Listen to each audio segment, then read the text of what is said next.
தமிழக சுற்றுலாத்துறை அமைச்சர் ராஜேஷ்குமார் செய்தியாளர்களை சந்தித்தார். தமிழ்நாட்டில் சட்ட ஒழுங்கு பிரச்சினை எதுவும் இல்லை என்று திட்டவட்டமாக தெரிவித்தார். தமிழக வெற்றிக்கழக ஆட்சி பொறுப்பேற்று 20 நாட்களே ஆன நிலையில் காவல்துறை மற்றும் சிங்கப்படை போன்ற அமைப்புகள் சிறப்பாக செயல்படுவதாகவும் உடனடியாக குற்றங்களை கண்டுபிடிப்பது கடினம் என்றும் அவர் கூறினார். தமிழக மக்கள் எதிர்பார்க்கும் நல்லாட்சியை முதல்வர் வழங்குவார் என்றும் அவர் நம்பிக்கை தெரிவித்தார். அதாவது மதிப்பிற்குரிய முதல்வர் இப்ப பதவியேற்று ஒரு 20 நாளுக்கு மேலதான் ஆகுது.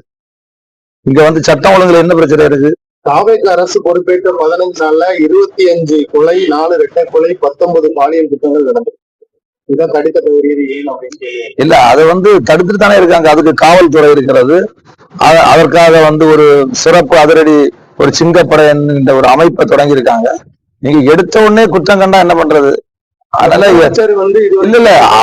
இல்ல இப்போ நேற்றைய முன்தினம் சேலத்துல நடந்த ஒரு பிரச்சனைக்காக 2 அமைச்சர்கள் போயிருக்காங்க.